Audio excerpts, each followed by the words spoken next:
Hello everyone, अस्सलाम वालेकुम। आज इस वीडियो में हम एक्टिव वॉइस से पासिव वॉइस बनाना सीखेंगे। यहाँ देखें, एक्टिव वॉइस को उर्दू में हम फ़िल मारूफ कहते हैं। यहाँ एक मिसाल देखें, Jamil writes a letter. Jamil खत लिखता है। जो उर्दू रस्मुल खत नहीं पढ़ सकते उनके लिए यहाँ मैंने रोमन उर्दू लिखी है ताकि हर बंदा इसको समझ सके और पढ़ सके। अच्छा, पासिव वॉइस को उर्दू में हम फ़िल मजहूल कहते हैं। यहाँ इसकी एक मिसाल देखें, अ लेटर इज रिटन।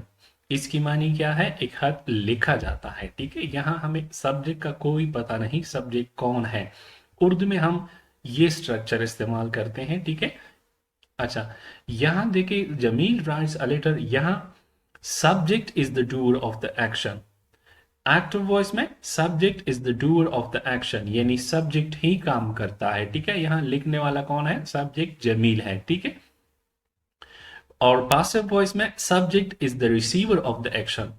सब्जेक्ट काम नहीं करता बल्कि सब्जेक्ट के ऊपर काम हो रहा होता है। ये एक्शन को रिसीव करता है। ठीक है।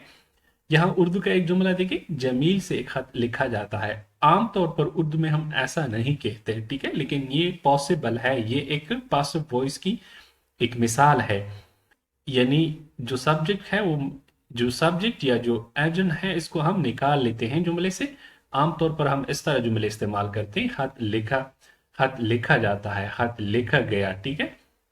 और नेटिव स्पीकर अंग्रेजी में एजेंट का जिक्र भी करते हैं। यहाँ देखिए एक मिसाल, a letter is written by Jamil. ठीक है, वो आमतौर पर ऐसा कहते हैं और ये कोई गलत नहीं, इनकरेक्ट नहीं है। बाकी ये पासिव वॉइस, एक खत लिखा जाता है, हम उर्दू में इस तरह कहते हैं, यानी इस हद तक हम इसका इस्तेमाल करते हैं, एजेंट का हम इस्तेमाल नहीं करते। यहाँ पे देखिए, a letter is written by Jamil. Jamil से एक खत लिखा जाता है, इसकी उर्दू है। ठीक है, अब आगे जाते हैं। अच्छा, ये जो हम सब्जेक्ट और ऑब्जेक्ट कहते रहते हैं, ये क्या है? ये जानने की कोशिश करते हैं। यहाँ देखिए, Jamil is writing a letter. ठीक है, जमील खत लिख रहा है। ठीक है, इस जुमले में लिखने वाला कौन है? काम करने वाला कौन है? जमील। तो जमील इस जुमले में सब्जेक्ट है। ठीक है, काम करने वाले को हम सब्जेक्ट कहेंगे। इज यहाँ हेल्पिंग वर्ब है। ठीक है, हर टेंस के अपने हेल्पिंग वर्ब्स होते हैं। ये प्रेजेंट कंटिन्यूअस है, इसमें helping verb is are am. तो यहाँ इज मैंने इस्तेमाल किया क्योंकि यहाँ जमील एक वाहिद नाम है। एक नाम के साथ, एक चीज के साथ हम इज लगाते हैं। आगे देखिए, राइटिंग लिखना। यहाँ काम क्या है? लिखना। लिखने को अंग्रेजी में हम राइट कहते हैं। यहाँ राइटिंग वर्ब है। इसी तरह जिस चीज पर काम किया जाए, ठीक है, वो हमारा ऑब्जेक्ट है। तो यहाँ कौन सी चीज लिखी जा रही है? खत। खत को अंग्रेजी में लेटर कहते हैं। तो ये लेटर हमारा इस जुमले में ऑब्जेक्ट है। मैन वर्ब की मैन तीन हालतें होती हैं, यानी तीन फॉर्म्स होती हैं। यहाँ देखिए, राइट फर्स्ट फॉर्म है, रोट सेकंड फॉर्म है, रिटन थर्ड फॉर्म है। हर वर्ब की तीन हालतें होती हैं और टेंस के मुताबिक हम वर्ब की फॉर्म इस्तेमाल करते हैं। जब एक्टिव वॉइस है तो पासिव वॉइस की हमें क्यों जरूरत पड़ती है? इसकी कुछ वजूहात हैं। यहाँ देखिए, when subject is unknown, not important, obvious. क्या मतलब? जब सब्जेक्ट, ठीक है, काम करने वाला, जब सब्जेक्ट हमें मालूम ना हो तो ऐसी सूरत में भी हम पासिव वॉइस का इस्तेमाल करते हैं। या नॉट इम्पोर्टेंट, उस इसकी कोई अहमियत ना हो। ठीक है। या ऑब्वियस। ऑब्वियस का मतलब है कि वाज़ेह हो, जाहिर हो। मैं एक मिसाल दूं, यहां देखिए, मुजरिम को गिरफ्तार किया गया। ठीक है, जब हम कहते हैं मुजरिम को गिरफ्तार किया गया तो गिरफ्तारी कौन कर सकता है? पुलिस ही तो करती है। ठीक है, तो यहाँ सब्जेक्ट यानी पुलिस वाज़ेह बात है, हमें मालूम है, इसलिए मैंने कहा कि मुजरिम को गिरफ्तार किया गया। अच्छा, फोकसिंग ऑन ऑब्जेक्ट। ठीक है, when when object is more important than subject। ठीक है, जब सब्जेक्ट से ज्यादा इंपॉर्टेंट ऑब्जेक्ट हो तो ऐसी सूरत में भी हम पासिव वॉइस का इस्तेमाल करते हैं। ठीक है, आप पासिव वॉइस या आप एक्टिव वॉइस से पासिव वॉइस बनाना सीखते हैं। ठीक है, हम किस तरह बना सकते हैं? एक्टिव वॉइस से हम पासिव वॉइस जब बनाना चाहें तो फिर आपने क्या करना है? इन रूल्स को फॉलो करना है। इन रूल्स को आपने अप्लाई करना है। यहां देखें, subject becomes object an object become subject. इसका क्या मतलब है कि जब आपने एक्टिव वॉइस से एक जुमला पासिव वॉइस में तब्दील करना है तो आपने सब्जेक्ट को ऑब्जेक्ट की जगह और ऑब्जेक्ट को सब्जेक्ट की जगह पर लाना है। ठीक है। दूसरा क्या है? Use helping verbs according to the object. Tense और ऑब्जेक्ट के मुताबिक हेल्पिंग वर्ब भी इस्तेमाल करना है, ठीक है। और तीसरा रूल क्या है, use third form of the verb. Passive voice में हमेशा वर्ब की तीसरी हालत इस्तेमाल होती है, ठीक है, थर्ड फॉर्म इस्तेमाल होती है, यानी फर्स्ट और सेकंड फॉर्म का इस्तेमाल पासिव वॉइस में बिल्कुल नहीं है, ठीक है। यहाँ हमेशा तीसरी हालत आपने इस्तेमाल करनी है। अच्छा, चौथा रूल क्या है, यूज बाय बिफोर सब्जेक्ट, ठीक है। सब्जेक्ट यानी एजेंट से पहले बाय लगाया जाता है। इसका मतलब क्या है, जब हम सब्जेक्ट को ऑब्जेक्ट की जगह पर लाते हैं तो फिर सब्जेक्ट को हम सब्जेक्ट नहीं कहते, फिर इसको हम एजेंट कहते हैं, और इस एजेंट से पहले हम बाय इस्तेमाल करते हैं, ठीक है। यहां देखिए एक्टिव वॉइस का एक जुमला है, जमील राइट्स अ लेटर, ठीक है, ये प्रेजेंट इंडेफिनिट टेंस में है ये जुमला, बाकी भी सीखेंगे आगे। यहां देखिए Jamil writes a letter, Jamil खत लिखता है, ठीक है। आप इसका अब इन नुकाब को या इन रूल्स को हमने फॉलो करना है। यहां देखिए पहला रूल क्या है, सब्जेक्ट को ऑब्जेक्ट की जगह लिखना, ये देखें, ठीक है। फिर ऑब्जेक्ट को सब्जेक्ट की जगह लिखना, ये देखें, मैंने इनकी पोजीशन चेंज की, ठीक है।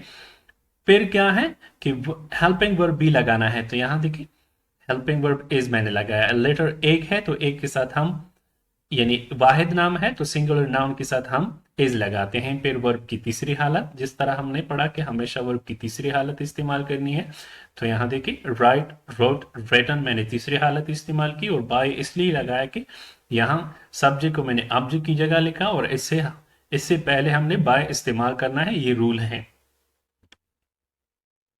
अच्छा, आप पढ़ते हैं कौन कौन से टेंसेस पासिव वॉइस में तब्दील हो सकते हैं, ठीक है, यानी कौन से टेंस के पासिव वॉइस बन सकते हैं। टोटल 12 टेंसेस हैं, इनमें से सिर्फ 8 के पासिव वॉइस बन सकते हैं। यहां मैंने टेंस का नाम और मुतालिका हेल्पिंग वर्ब भी लिखा है। यहां देखिए पास्ट इंडेफिनिट टेंस, तो नीचे इसका हेल्पिंग वर्ब है डिड, ठीक है। इसी तरह प्रेजेंट इंडेफिनिट डू या डज, फ्यूचर इंडेफिनिट वेल, ठीक है। अच्छा, फिर यहां देखिए ये चार टेंसेस ऐसे हैं कि इनके पासिव वॉइस या तो बनते नहीं या ये कॉमन नहीं है, ठीक है। जो नेटिव स्पीकर है यानी अंग्रेज, इनको वो पासिव वॉइस में इस्तेमाल नहीं करती, ठीक है। कौन कौन से, फ्यूचर कंटिन्यूअस टेंस, इसी तरह past perfect continuous tense, present perfect continuous tense, future perfect continuous tense, ये 4 ऐसे टेंसेस हैं कि इनके पासिव वॉइस नहीं बनती या कॉमन नहीं है, ठीक है, वो इस्तेमाल नहीं करते। जब एक्टिव वॉइस को हम पासिव वॉइस में तब्दील करते हैं तो हम मेन तब्दीली हेल्पिंग वर्ब में भी करते हैं, ठीक है। तो हेल्पिंग वर्ब कौन कौन से हैं, ये देखें, जिन टेंसेस के पासिव वॉइस बन सकते हैं, ठीक है, वो ये हैं, यानी उनके हेल्पिंग वर्ब ये हैं। अब इनको एक लिस्ट की शक्ल में लिखते हैं,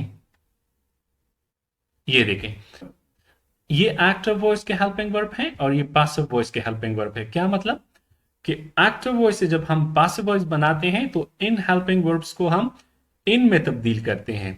किस तरह, यहां देखिए, जब जुमले में आपको डू या डज नजर आए तो वहां आपने इसको, ठीक है, डू या डज को आपने इन में तब्दील करना है, इज में, आर में या एम में।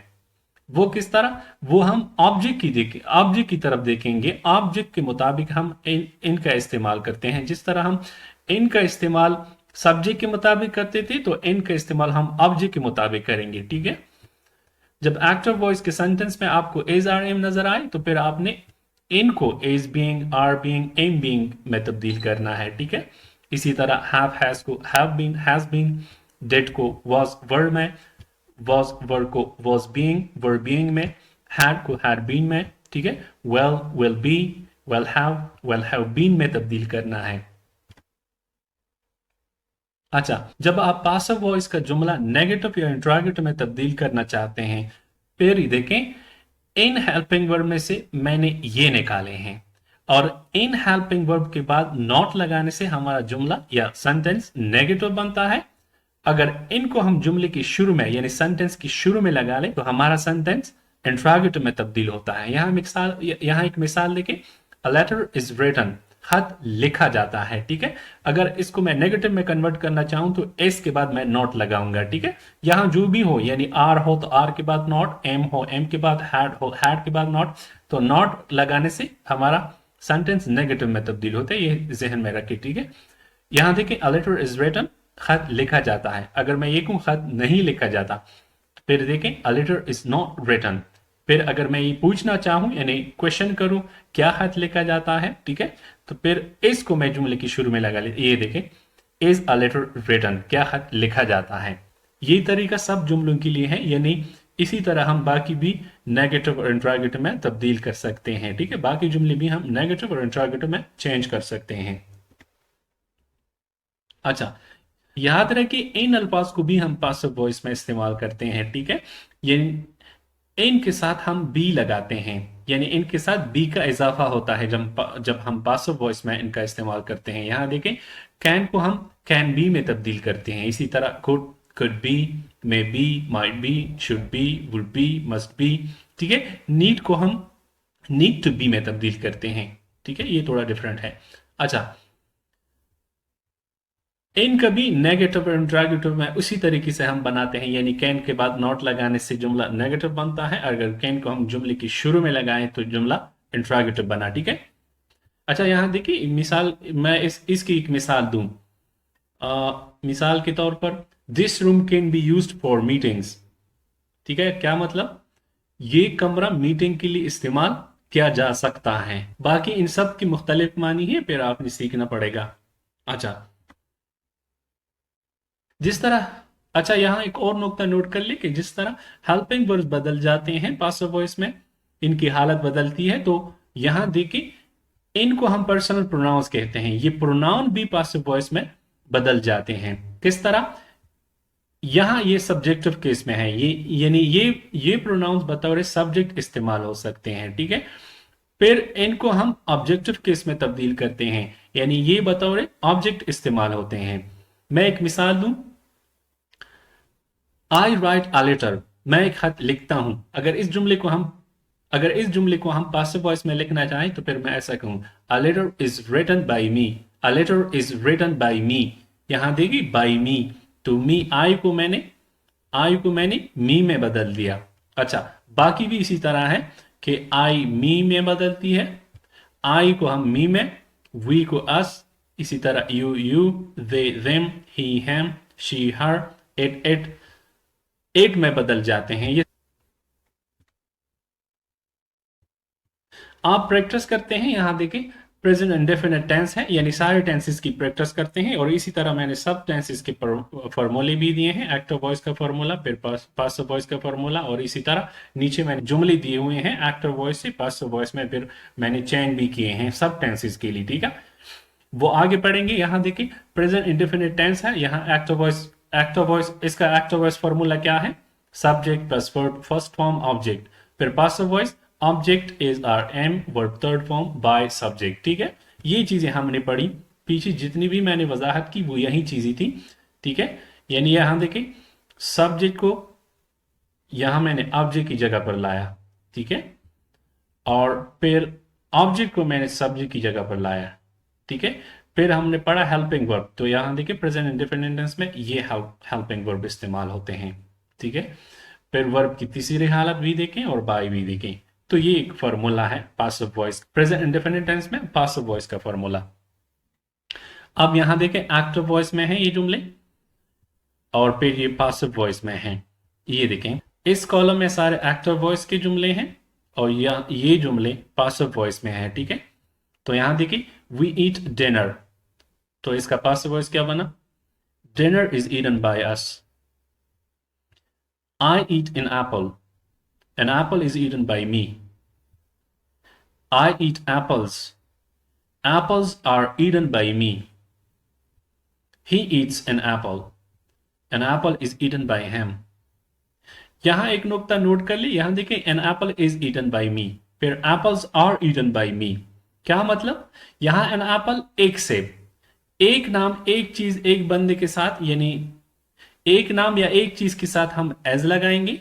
अगर यहां आई आता है अगर यहां आई आता है तो फिर हम एम लगाएंगे एस की जगह।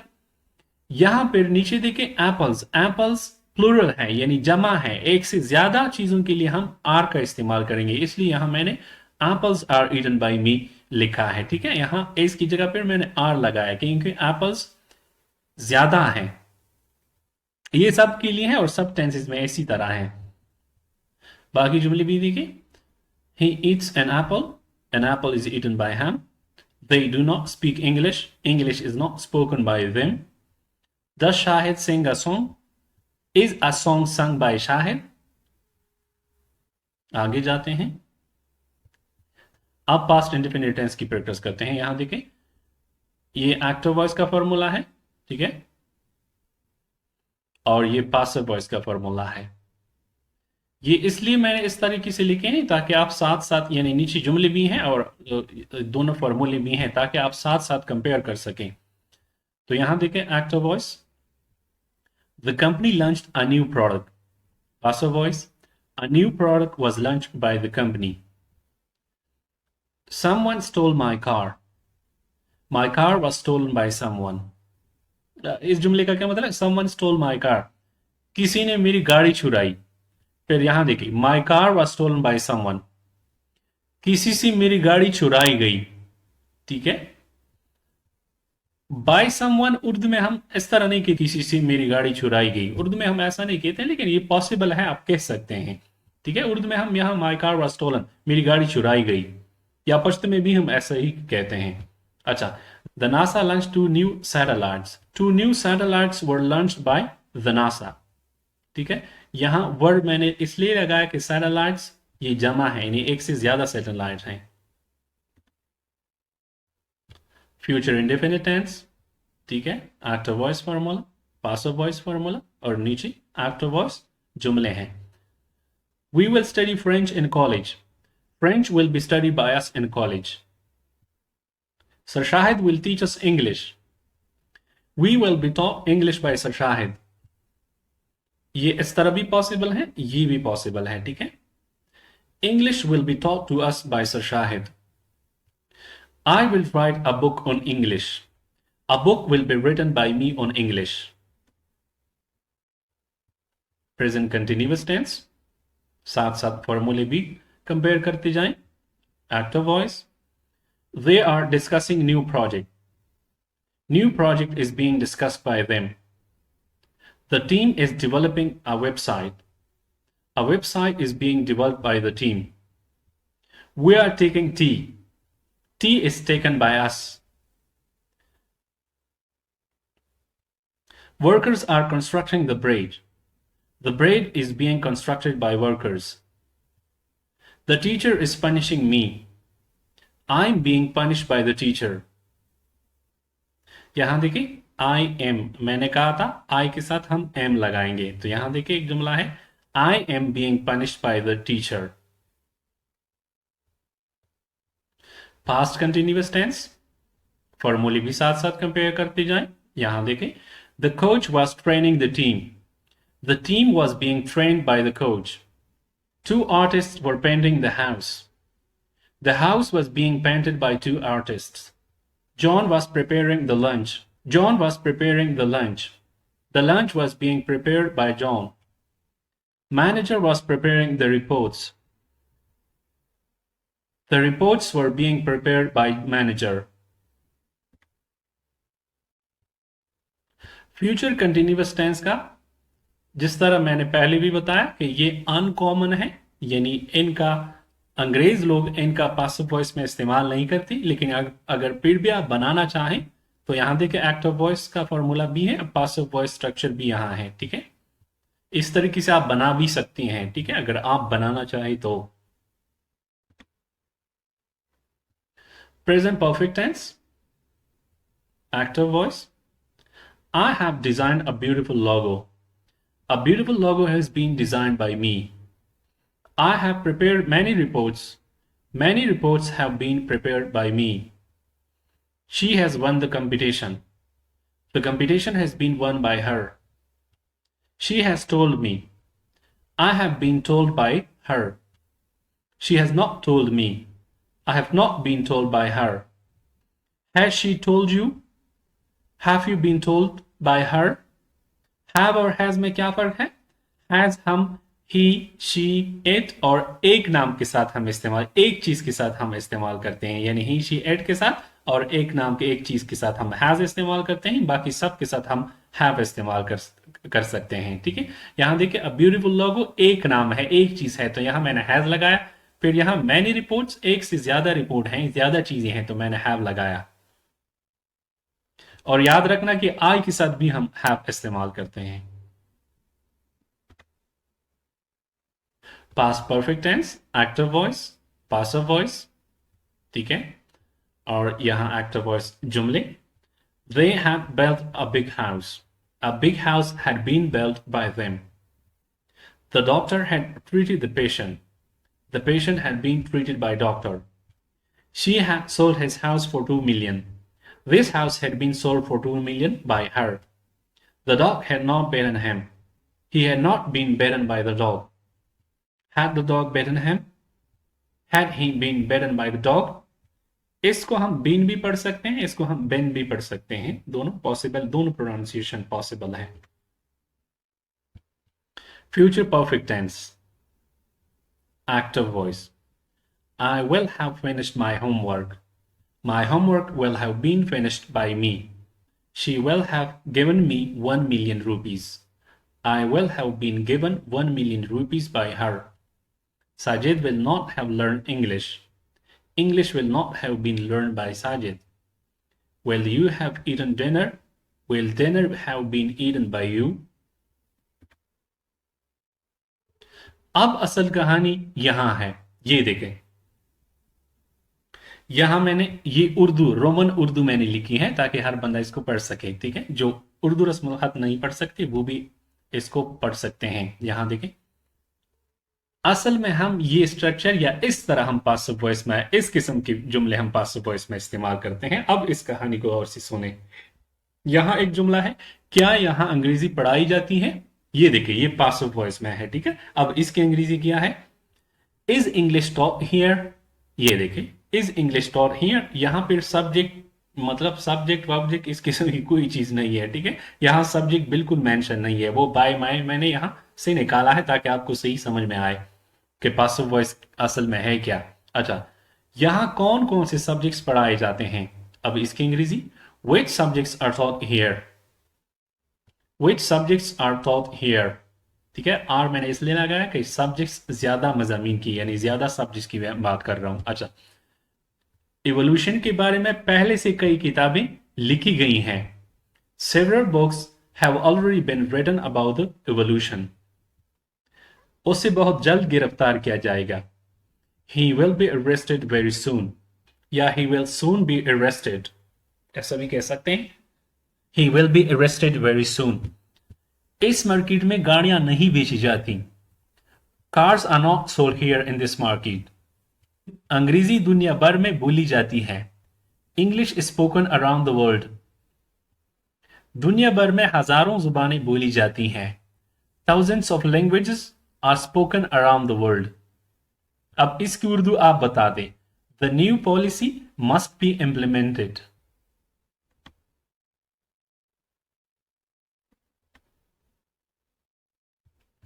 अच्छा, यहां एक इंपॉर्टेंट नुक्ता नोट कर ले, आप इसको थोड़ा गौर से सुनो।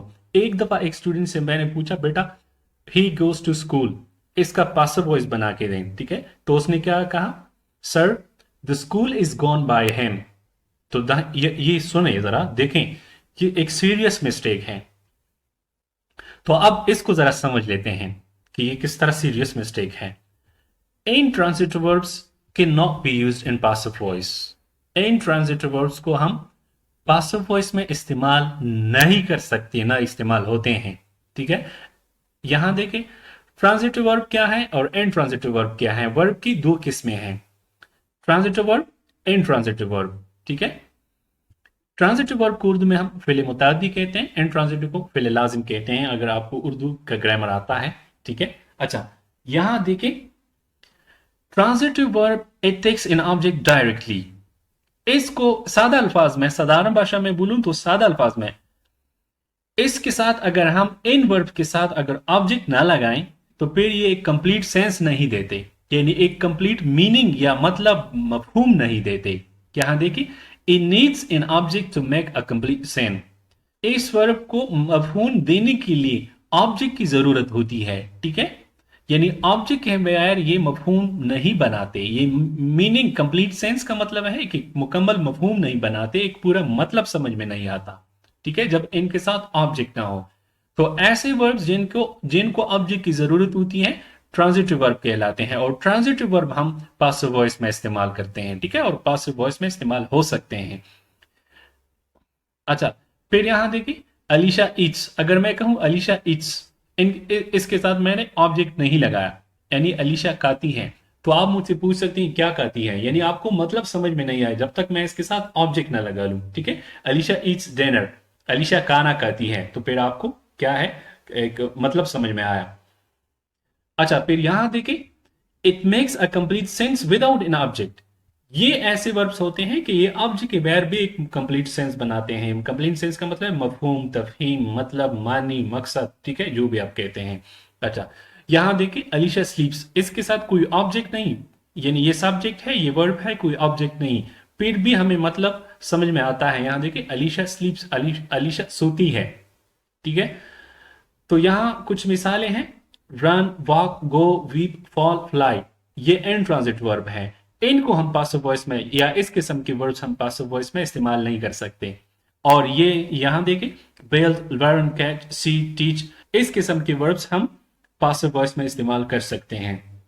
अच्छा, एक और पॉइंट नोट कर ले, फ्लाई, ठीक है, फ्लाई एक लफ्ज है, एक वर्ब है। यहां देखें फ्लाई ट्रांजिटिव वर्ब भी है, एंड ट्रांजिटिव भी है। इसी तरह बहुत सारे वर्ब्स ऐसे भी होते हैं जो ट्रांजिटिव और एंड ट्रांजिटिव दोनों हो सकते हैं। यहां देखें फ्लाई की मानी, फ्लाई का मतलब अगर हम उड़ाना करें तो फिर ये ट्रांजिटिव वर्ब है, ठीक है। अगर फ्लाई का मतलब हम उड़ ना करें फिर ये एंड ट्रांजिटिव वर्ब है, ठीक है। हमने मीनिंग की तरफ देखना है।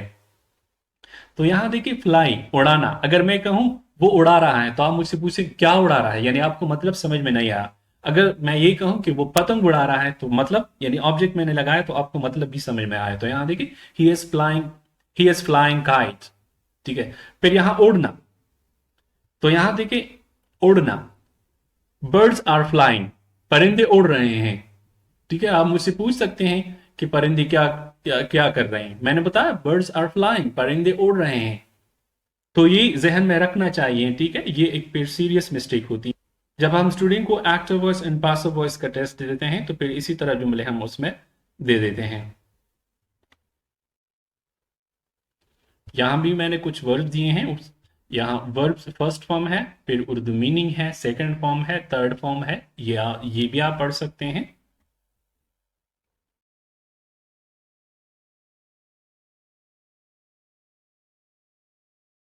तो आज के लिए इतना काफी है, लेकिन आपसे एक रिक्वेस्ट है कि वीडियो को लाइक कीजिए, दूसरों के साथ शेयर कीजिए, और चैनल को सब्सक्राइब करना तो बिल्कुल भी मत भूलिए। आज मुझे इजाजत दें, फिर मिलेंगे अगले लेक्चर में, तब तक के लिए खुदा हाफिज।